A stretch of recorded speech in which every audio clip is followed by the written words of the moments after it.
नमस्कार बच्चों, मैं श्रीमती गीता पी नायर, व्याख्याता वाणिज्य शासकीय उच्चतर माध्यमिक विद्यालय मर्रा से। बच्चों, आज हम व्यवसाय अध्ययन विषय के अध्याय 1 प्रबंध की प्रकृति एवं महत्व के अंतर्गत प्रबंध से क्या आशय है व प्रबंध की क्या प्रकृति है, इसके संबंध में चर्चा करेंगे। तो चलिए बच्चों शुरू करते हैं। प्रबंध से क्या आशय है। प्रबंध शब्द को अंग्रेजी में मैनेजमेंट कहते हैं।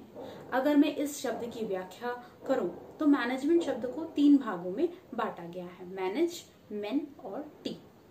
मैनेज का अर्थ होता है प्रबंध करना या व्यवस्था करना, मेन का अर्थ है कर्मचारियों से और टी का अर्थ है टेक्टफुली, मतलब कुशलतापूर्वक। इस प्रकार अगर मैनेजमेंट शब्द की मैं व्याख्या करूं तो कर्मचारियों से कुशलतापूर्वक कार्य कराने की व्यवस्था प्रबंध कहलाती है। बच्चों, हम सभी जानते हैं कि आधुनिक युग में उत्पादन जो है वृहद पैमाने पर किया जाता है।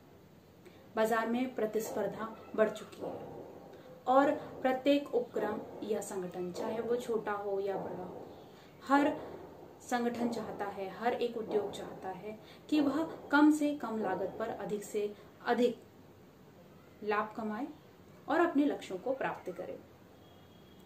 अतः ये जो प्रबंध है ये इन लक्ष्यों को प्राप्त करने में बहुत ही महत्वपूर्ण भूमिका निभाता है। जिस उपक्रम, जिस संगठन की प्रबंध व्यवस्था जितनी अच्छी होती है, वह उपक्रम या संगठन निश्चित ही अपने निर्धारित लक्ष्यों को प्राप्त कर लेता है।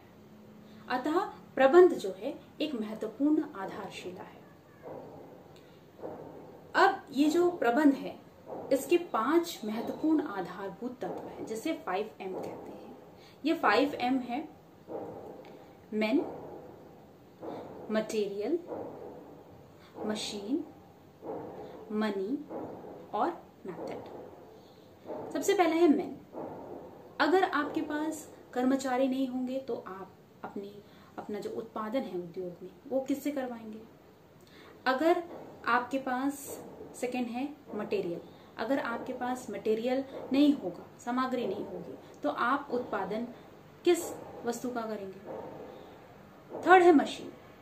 अगर आपके पास मशीन नहीं होगी तो आप अपनी उत्पादन व्यवस्था कैसे जल्दी करेंगे। चौथा है मनी।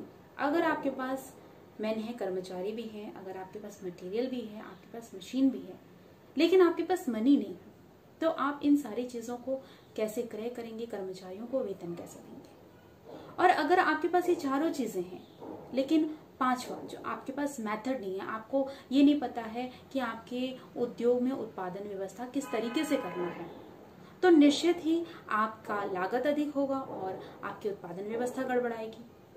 तो किसी भी प्रबंध की जो आधारभूत तत्व होते हैं ये 5M होते हैं, man, material, machine, money and method. अब किसी भी उद्योग या संगठन का एक लक्ष्य होता है। वो लक्ष्य होता है कि अच्छी वस्तुओं और सेवाओं का उत्पादन करना।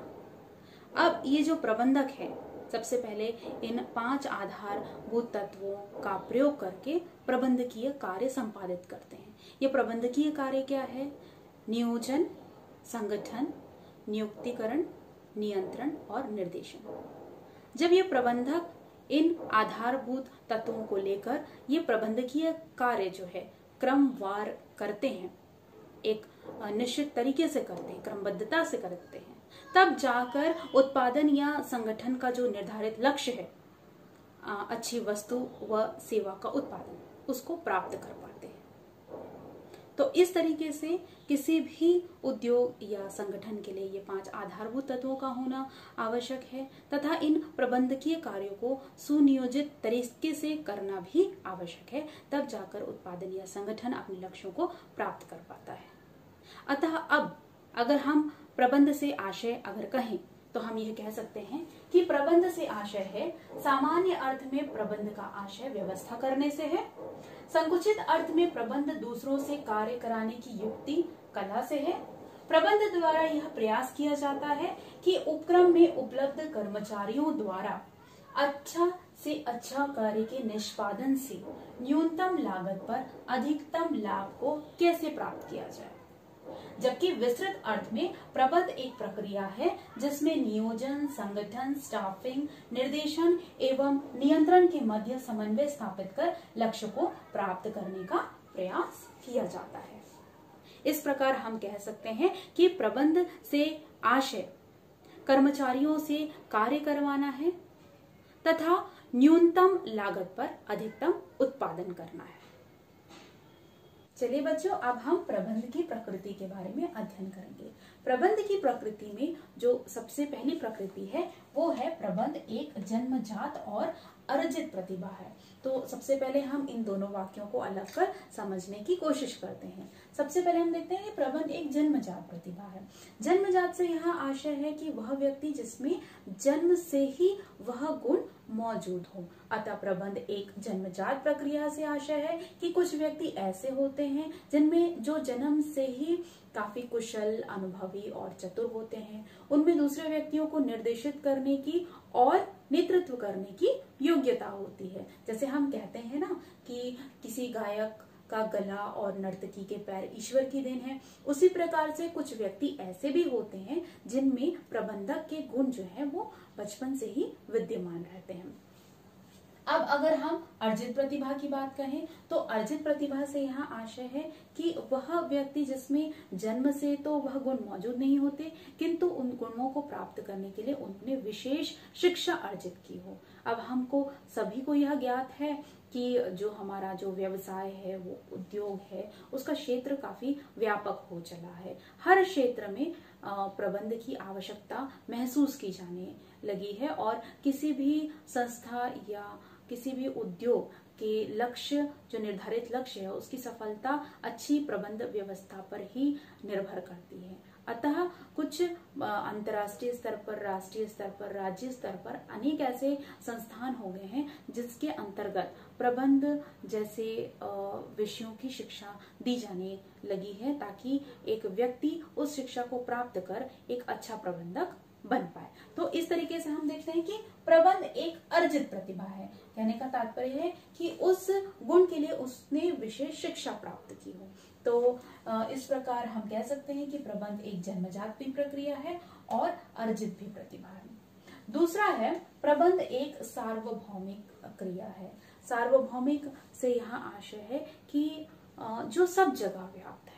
तो हम चाहे किसी भी क्षेत्र में देख लें, चाहे अभी तक हम व्यवसाय की बात कर रहे थे, व्यवसाय के अलावा भी क्षेत्र हैं, धार्मिक, राजनीतिक, सांस्कृतिक, राजनीतिक, हर क्षेत्र में आज प्रबंध की आवश्यकता महसूस की जाने लगी है और प्रबंध व्यवस्था का होना भी काफी जरूरी हो गया है। तो अगर हम अपने विद्यालय की बात कर लें तो हमारे विद्यालय में जो हमारा प्राचार्य है वो एक प्रबंधक का ही कार्य करता है। स्कूल की टीम में भी प्रबंधक के कार्य आपको देखने मिलेंगे। कहने का तात्पर्य है कि हर क्षेत्र में आपको प्रबंध की आवश्यकता दिखेगी। बिना प्रबंध के कोई भी जो उपक्रम है, संगठन है, कोई भी क्षेत्र जो है अपने निश्चित लक्ष्यों को प्राप्त नहीं कर सकता। इसीलिए कहा गया है कि प्रबंध क्या है, एक सार्वभौमिक क्रिया है। तीसरा है प्रबंध एक गत्यात्मक क्रिया है। गत्यात्मक क्रिया का तात्पर्य है कि प्रबंध एक गतिशील प्रक्रिया है। जैसे हम जानते हैं कि प्रबंध के अंतर्गत जो विभिन्न कार्य हैं, जैसे नियोजन, नियंत्रण, नियुक्तिकरण, संगठन, समन्वय, ये सारी जो क्रिया है प्रबंध के अंतर्गत हमको देखने को मिलती है। इसके अलावा ये गतिशील भी प्रक्रिया है क्योंकि यहाँ पर नई नई आधुनिक तकनीकों को और अनेक नए जो अनुसंधान है उनकी खोज की जाती है और नए नए कार्यों को करने के लिए बढ़ावा मिलता है कि किस तरीके से नई नई खोजें और अनुसंधान कार्य करके उत्पादन व्यवस्था को मजबूत किया जाए और किस तरीके से प्रबंध के क्षेत्र को और आगे बढ़ाया जाए। तो इस प्रकार प्रबंध एक गत्यात्मक प्रक्रिया है। प्रबंध एक पेशा है। सबसे पहले पेशा जानना हमको आवश्यक है कि पेशे से यहाँ तात्पर्य होता है कि वह व्यक्ति जिन्होंने किसी विषय में विशिष्ट ज्ञान अर्जित किया हो और फिर आगे चलकर वह दूसरे व्यक्तियों को निर्देशित करता हो, उनका मार्गदर्शन करता हो। उसी तरीके से प्रबंध को आजकल एक पेशा माना जाने लग गया है।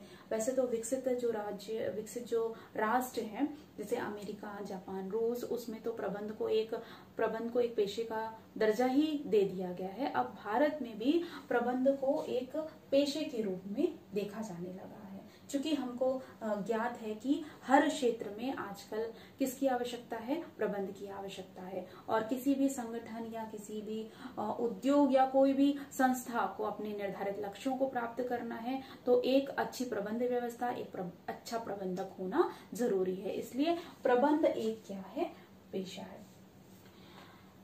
पांचवा हम देखते हैं प्रबंध विज्ञान एवं कला दोनों है। यहाँ हम सबसे पहले दोनों को अलग करके जानने की कोशिश करेंगे कि प्रबंध विज्ञान है और फिर प्रबंध कला है। विज्ञान से मतलब होता है किसी भी विषय का क्रमबद्ध ज्ञान जो सिद्धांतों पर आधारित है। तो यहाँ अगर हम प्रबंध को विज्ञान माने तो हम देखेंगे कि प्रबंध इसलिए विज्ञान है क्योंकि इसमें अध्ययन की क्रमबद्धता है, कारण और परिणाम के मध्य जो है संबंध स्थापित किया जाता है। प्रबंध के अंतर्गत विभिन्न नियम और सिद्धांतों के अनुरूप कार्य किया जाता है। प्रबंध के अंतर्गत हम देखते हैं कि अनुसंधान की सुविधा भी होती है। तो इस तरीके से हम कह सकते हैं कि प्रबंध जो है विज्ञान है। अब अगर हम कला की बात करें कि प्रबंध एक कला है, तो किसी भी क्षेत्र में कौशल अपना दिखाना, सैद्धांतिक ज्ञान अनुभव प्रदर्शित करना, वह कहलाता है कला। अब प्रबंध कला कैसे है, क्योंकि प्रबंध के अंतर्गत ही किसी कार्य को किस प्रकार से श्रेष्ठ विधि से करना है, यह हम कला के अंतर्गत करते हैं। प्रबंध कला है, इसके अंतर्गत आता है कि इसमें व्यक्तिगत दक्षता और ज्ञान का समावेश होता है।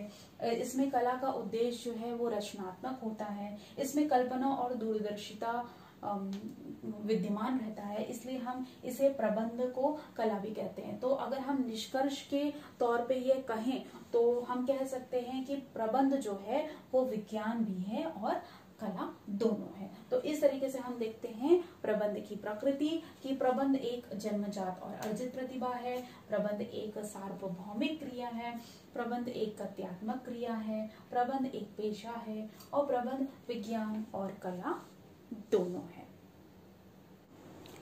बच्चों, आज जो हमने पढ़ा उससे संबंधित अभ्यास के प्रश्न दिए हैं, इन्हें आप नोट कर लेंगे। लघुत्तरीय प्रश्न में पहला प्रश्न है प्रबंध से क्या आशय है। दूसरा प्रश्न है प्रबंध सार्वभौमिक है, स्पष्ट कीजिए।